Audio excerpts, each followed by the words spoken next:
cualitativo de la educación superior vía la evaluación. ¿Sí? Vía la evaluación.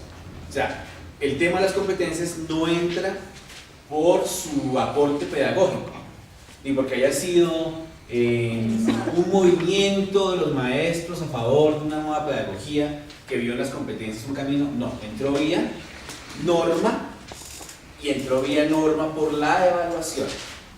Ya expliqué por qué razón, ¿no? Y es que en Colombia no existe un currículo nacional, o sea, el Estado no tiene potestad curricular, a diferencia de otros países pues que tienen currículos nacionales. Colombia no tiene currículo ni en la básica, ni en la media, y menos en la superior, porque la universidad pues está, digamos, amparada, o uno de sus principios fundamentales es la autonomía universitaria. Ustedes no van a encontrar nunca que existan currículos universitarios nacionales, eso sería una contradicción. ¿Qué es Turing? Que lo vamos a ver más adelante. Un esfuerzo de las universidades por encontrar, digamos, competencias comunes que permitan homologar títulos, pero no es un currículo, no es una apuesta curricular nacional, eso no existe en las universidades. En la básica sí, pero en Colombia no. Existen unos lineamientos de estándares curriculares, pero no son obligatorios. Lo que sí es obligatorio en Colombia, vía ley, es la evaluación. Esa sí es impajaritable. Inclusive la evaluación de la universidad, del Saber Pro. Por ley, como leyeron ustedes ahí, hace 2 años, quedó establecido que el Saber Pro era condición de grado. O sea, el que no presente Saber Pro no se puede graduar como profesional. Así, de sencillo. ¿Sí? O sea, esa es, digamos, la forma en que el tema de las competencias entró a los sistemas educativos. Entonces, si esa es la premisa, hay que revisar cuál ha sido el recorrido del tema de la evaluación en Colombia, ¿cierto? Entender cómo es que se ha consolidado un sistema de evaluación en el país que es tan fuerte. Entonces uno tendría que ir a cuál fecha. 68. A 1968, es una fecha muy emblemática, porque justamente en Europa, ¿qué estaba pasando en Europa, en Estados Unidos? Toda la revolución del 68, el mayo francés, ¿no?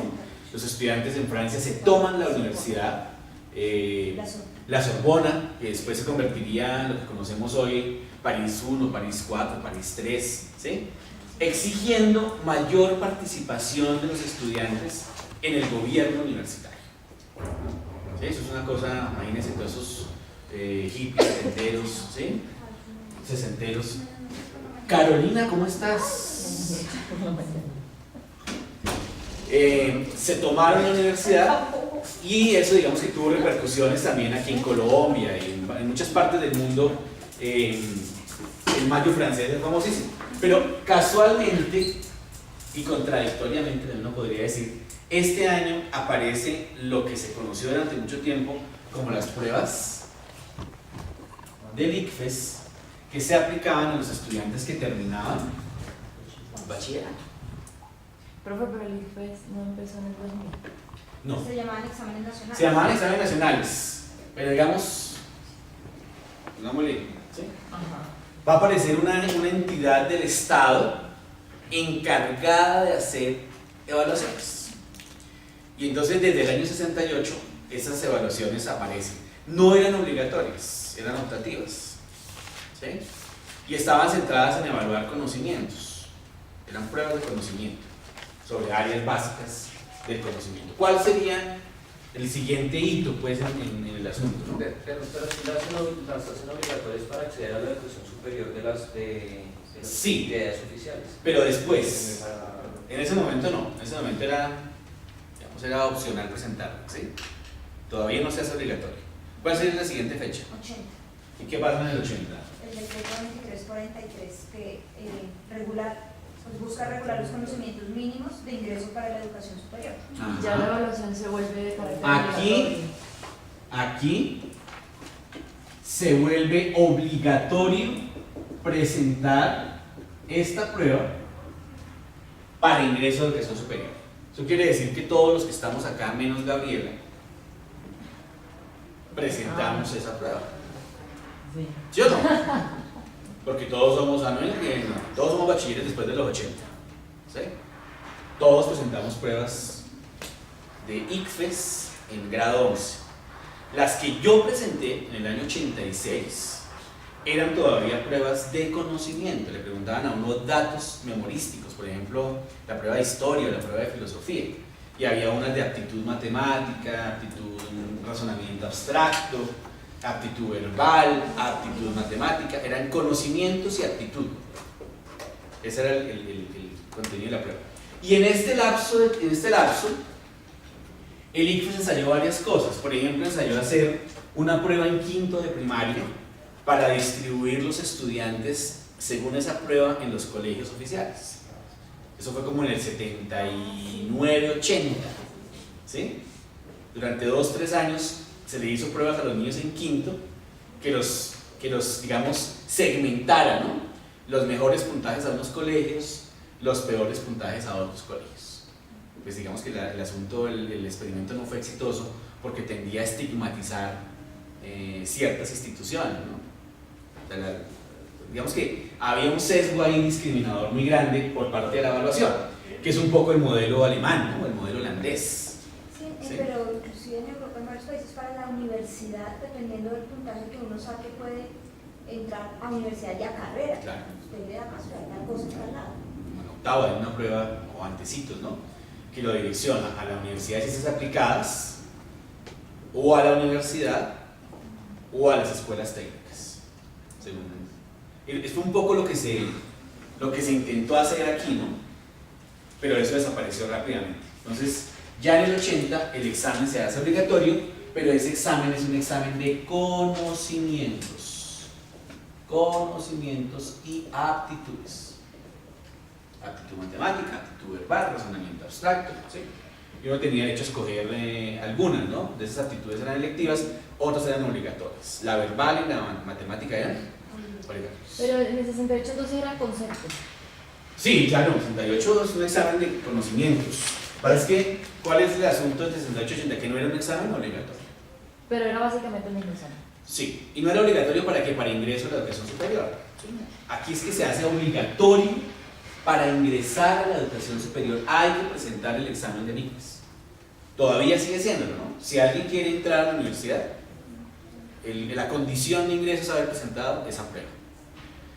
Tal vez las únicas universidades, o la única universidad que no tiene en cuenta el examen del ICFES como prueba de ingreso o como acreditación de ingreso a la nacional, que tiene sus propios exámenes. Pero esa prueba no tiene nada que ver con lo que la persona quiere estudiar, sino con lo básico. ¿La de la nacional? No, el ICFES en general. No, en este momento es básica, o sea, es una prueba en este momento, a hoy 2014, es una prueba de competencias. En este momento era una prueba de conocimientos y aptitudes. Yo sí recuerdo que la que yo presenté preguntaba muchas cosas que eran temas, datos de memoria, ¿sí? De Platón dijo en la República acerca de la ética, ¿sí? 2 puntos. A, que el bien es el máximo valor de todos. B, ¿sí? O sea, que requería que uno hubiera estudiado y se hubiera leído la República y se hubiera aprendido lo que Platón dijo sobre el tema de la ética. Y Entonces, por la lo pregunta de menos, esa naturaleza. en mi caso que soy extranjera, ¿por qué no lo presento? Porque tú ya estudias Porque tú ya sí. superior, tú ya eres universitaria. Ah, bueno, verdad, sí, yo hice el pregrado de mí. Pero si vinieras a hacer pregrado, un pregrado seguramente te pedirían ¿Sí me lo pedirían? que lo presentaras. ¿Por qué lo hice ya? Pero en Venezuela no hay un sistema de evaluación masivo. Si sales del colegio con cierta calificación, no la haces. Ya. Yo salí con calificación alta, entonces no la hice. No, aquí en Colombia sí es. O sea, interesante ver porque eso refuerza lo que estoy diciendo de cómo el Estado colombiano afinó un sistema de evaluación que es fuerte, ¿sí? Porque es el único instrumento que el Estado tiene en la regulación curricular. O sea, el Estado no puede intervenir en los diseños curriculares, puede intervenir solamente a partir de los temas de la evaluación. ¿Cuál sería el siguiente hito? Nos veamos acá. 1989 ¿Qué pasó en el 89? empiezan a participar los ministerios de educación, ¿no? Y se habla del tema de competencias en el contexto educativo. Exactamente, aquí va empezar a hablarse de competencias. Fíjense que esto coincide, esto es muy interesante. En Colombia empieza a hablarse de competencias justamente cuando empieza a hablarse de competencias a nivel mundial. Eso lo hemos hecho, ¿se acuerdan? Con los temas de las competencias laborales, con lo de UNESCO, ¿sí? Va a empezar el tema de las competencias. Sin embargo, habrá que esperar 10 años para que el asunto se vuelva, digamos, concreto. Tendremos que irnos al año 1900, o mejor, al año 2000. ¿Qué pasa en el año 2000? Primeras pruebas de cada ICFES. Ah, se hacen las primeras pruebas de evaluación por Ahora competencias. sí, esto que llamamos el ICFES se empieza a establecer por competencias. Y este ICFES va a ser para quinto, para séptimo, para noveno, para 11 y para la universidad.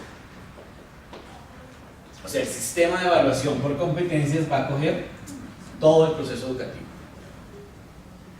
La básica, la media y la educación superior. ¿Sí? Que son los niveles educativos en el país, ¿no? Básica, media, superior. ¿Y eso qué quiere decir? ¿Que el examen lleva toda esa parte o que se hacen diferentes exámenes? Que se hacen diferentes exámenes en cada uno de esos grados, ¿sí? A mí me faltó uno, tercero. ¿Y si la persona no lo pasa, no sigue estudiando? No, porque no son exámenes, digamos, que tengan criterio de promoción.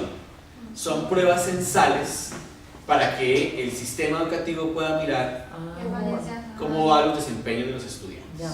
¿Sí? Y clasifica los centros educativos también. Sí, de alguna manera. Sí. Tercero, quinto, séptimo, noveno, 11. No todos los años se hacen los mismos. Sí, se cambia. Entonces un año va a ser quinto, otro año. Y no son en todas las áreas. Son en matemáticas, en ciencias naturales, en lectura y escritura. ¿Sí? Son las áreas que se evalúan. En 11 sí se evalúan otras. Este año cambió el examen, ¿no? O sea, también ha venido cambiando. Este año, por ejemplo, filosofía, que era una prueba propia, desapareció y se incorporó a un componente más de pensamiento crítico y humanidades, ¿sí? Igual en la universidad ha cambiado, pero terriblemente. El que presentan hoy en día los profesionales es de competencias generales, no son de competencias específicas de la profesión, sino también evalúan si saben leer, si saben escribir, si tienen pensamiento lógico, y hay unos componentes por área, según la profesión, de si son de ingenierías. Pero no hay un examen para ingeniería eléctrica, no, es un examen para ingenierías, que evalúa si sabe pensamiento matemático, evalúa gestión de proyectos, y se me olvida el otro, son como 3 componentes. Las áreas agropecuarias pues, tienen unos componentes. O sea, el examen también ha venido modificándose, pero siempre modificándose en relación con...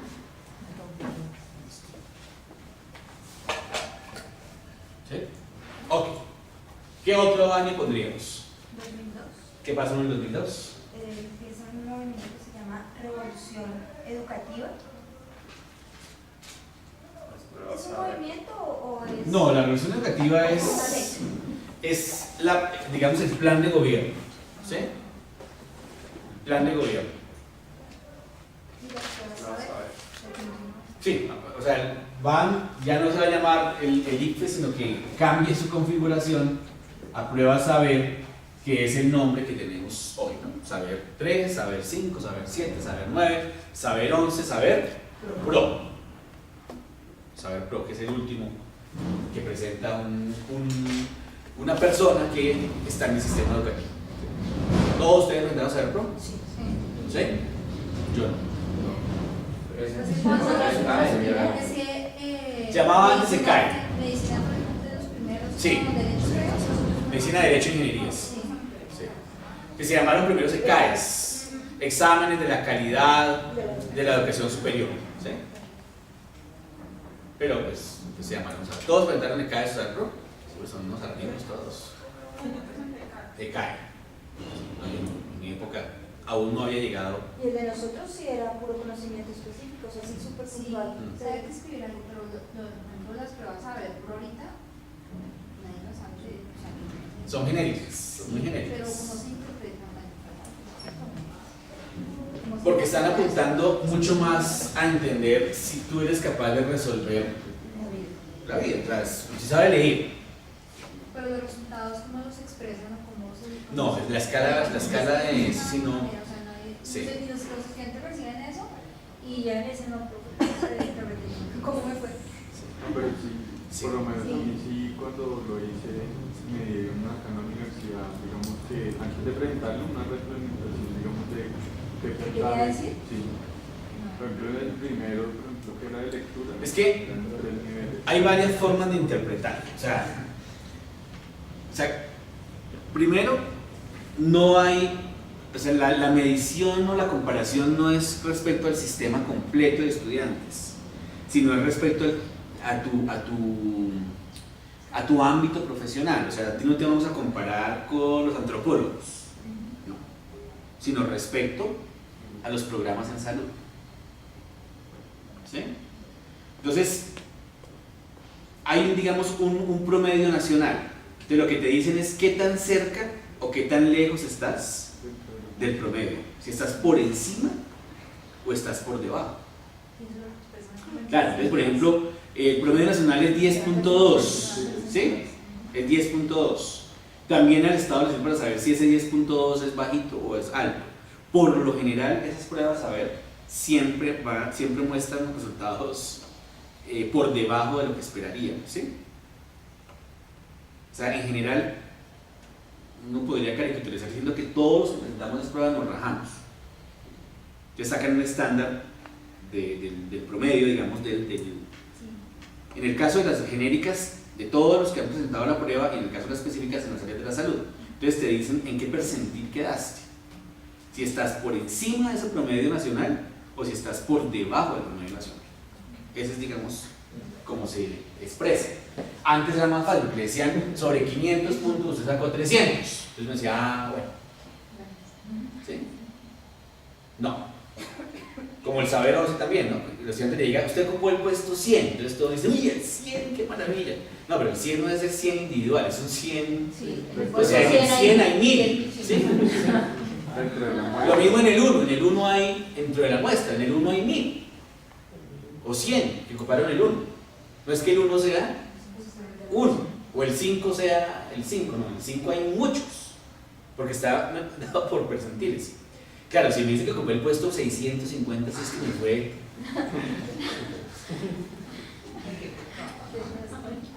Me fue horrible, ¿sí? Si ocupé el del 500 para arriba, me fue terriblemente mal en la prueba. Si ocupé el 200 para abajo, es que me fue. Si ocupé los primeros 100 puestos, estoy, mejor dicho, súper bien. Sí, en el universo, digamos, que enfrentar la prueba. Bueno. Pero digamos, es lo que no se comparte, o sea, esa es como la concepción mala que se tiene del sistema, que digamos, se mide, y les fue bien, les fue mal, y hasta uno, ah, sí, me fue bien, no me fue mal, y ya, y hasta ahí quedó, ¿sí? No de pronto, que fue lo que tuvieron que venir como las pruebas PISA, como para que dijeran, venga, si hagamos algo, venga, que mire que quedamos de últimas, entonces como que Sí. ahí es donde como que no se comparte Sí. el asunto. Porque hay un divorcio entre el sistema de evaluación y los sistemas curriculares. O sea, no necesariamente los resultados que las pruebas muestran inciden en las transformaciones curriculares. Porque pruebas PISA, digamos, presentando desde el año 95. Pues no PISA, digamos, ese fue el 15. Pero digamos, pruebas internacionales desde el año 95, el sistema colombiano se ha presentado. Es que ahora nos estamos enfrentando a los buenos. Sí, Además, porque lo que el profe decía, eso vino en época de reelección y de cuestiones del gobierno para presidencia, pero pues lo que tú dices, sí, se lo cuestionaron, salió en todos los noticieros, pero realmente ¿qué han hecho? Nada, y eso fue a finales del año.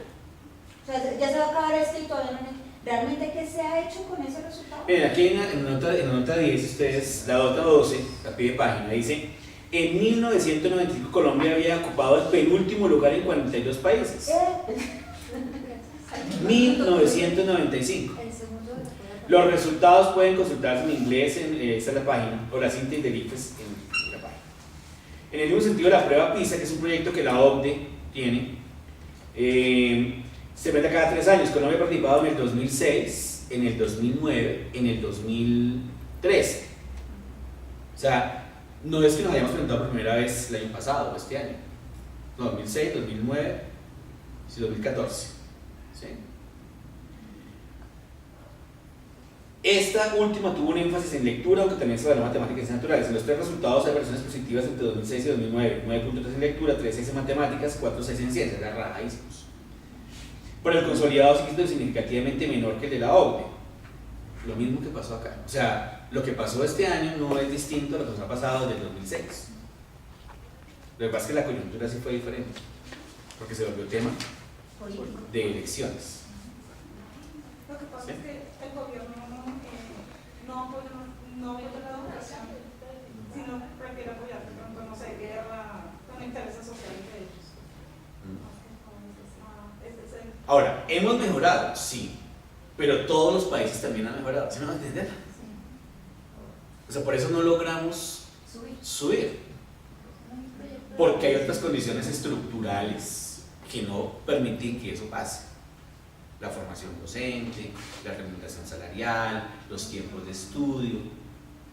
O sea, ¿cuánto cuesta, por ejemplo, implementar en Bogotá, que es uno de los proyectos, la jornada única? Es un proyecto que cuesta mucha plata. La idea es tener lo que llaman 40 por 40, es decir, 40 semanas de clase por 40 horas semanales. 40 horas semanales quiere decir que un niño debería estar 8 horas en el colegio. ¿Cuánto está un niño en un colegio hoy? Más o menos 5 horas, 4 horas y media. De 7 a 12 y de 1 a 6. 5 horas. Sí, es un horario. Sí. 5 horas. 5 horas, quítale tú el descanso. Sí, es más o menos 45 minutos.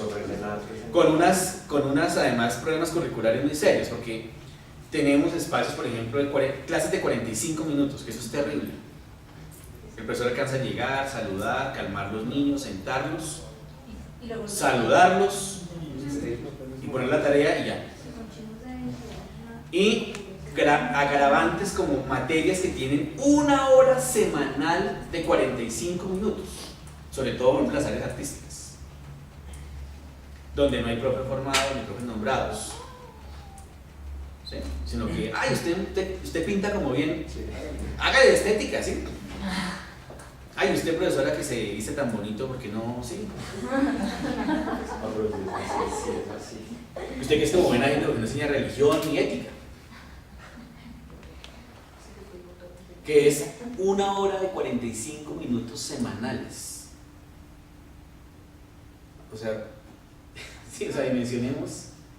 Primero para el pobre profesor. Y segundo, un chino no termina aprendiendo nada. Si a eso le sumamos las semanas de paro que hay, las asambleas, o sea, Julieta estaba muy preocupado. 30%. Y ahora sí ya podemos empezar. ¿Sí? Gabriel, ¿vas a decir algo? No, ¿No? no. Ah, era Oscar.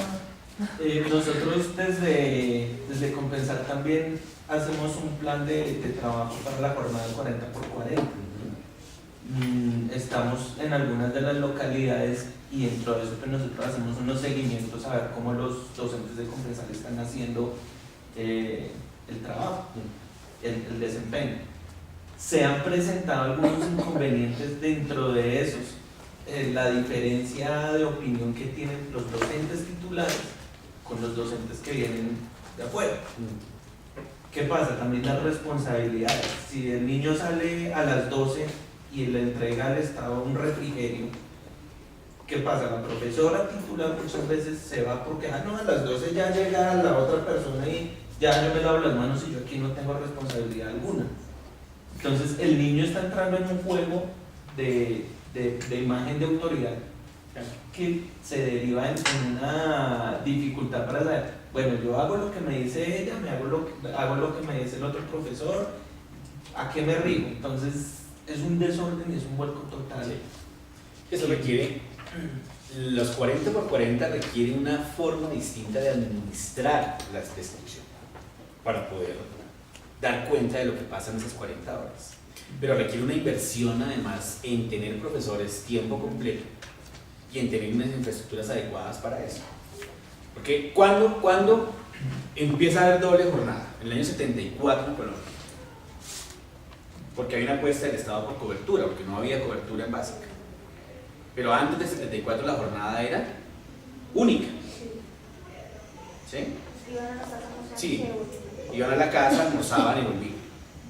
Ahora, el Estado, todas las alianzas para el problema de para el progreso de Kennedy, Estados Unidos mandaba ayudas, entonces a los niños les daban mogolla, leche, polvo de esa gringa, ¿sí?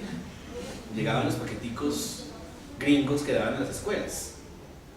Entonces empezó a dar, digamos, como suplemento alimenticio, porque también había en las escuelas públicas un grave problema nutricional. Entonces los chinos no estudiaban porque tenían hambre. Entonces tenían en la jornada completa para poder dar refrigerios completos, ¿sí? Pero después dicen, no, la jornada completa no nos permite tener cobertura. Entonces empieza en el 74 a haber 2 jornadas. Entonces se reducen los tiempos de clase para poder ampliar la cobertura. Y ahí nos quedamos, o sea, ampliamos cobertura. ¿Qué significa ampliar cobertura? O sea, que todos los niños puedan ir a la escuela, que ninguno se quede por fuera. Bogotá tiene 102% de cobertura, es decir, hay más niños, es decir, estudian más niños de los que sí. O sea, estamos sobrados. O sea, un niño que no estudia en Bogotá es porque la familia no quiere, porque el Estado le da transporte, comida, le paga un subsidio porque vaya a estudiar. Y tiene unos programas, en serio, la Secretaría de Educación tiene unos programas buenísimos. O sea, el niño que no quiere, o sea, niño que no esté en el sistema es porque la familia es una conchuda. Por lo menos en Bogotá. En otras partes del país hay asuntos todavía delicados de cobertura. Pero en Bogotá no hay problema. La educación es gratuita, absolutamente gratuita.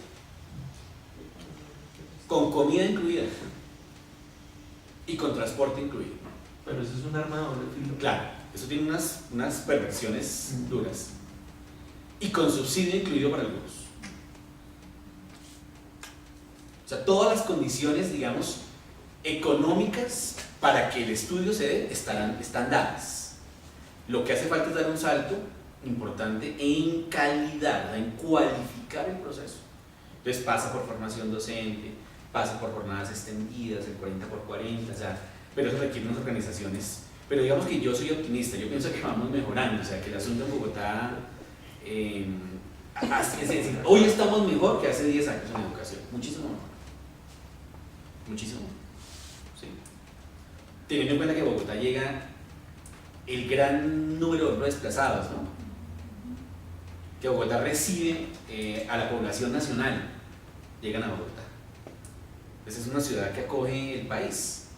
Entonces poder responder a todas esas demandas, pues es fuerte, ¿no?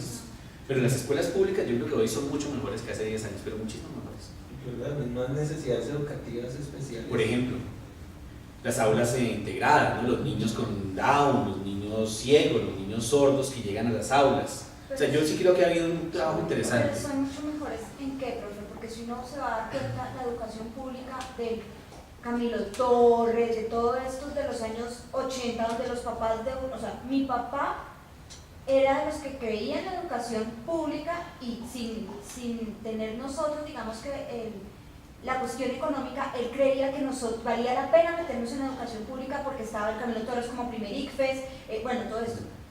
Y en este momento uno va a ver los ICFES, los 100 mejores ICFES, y aparece el Instituto Central, Técnico Central. el público, y no aparece ningún otro en Bogotá, o sea, ni siquiera los INEMS aparecen Sí, por ahí.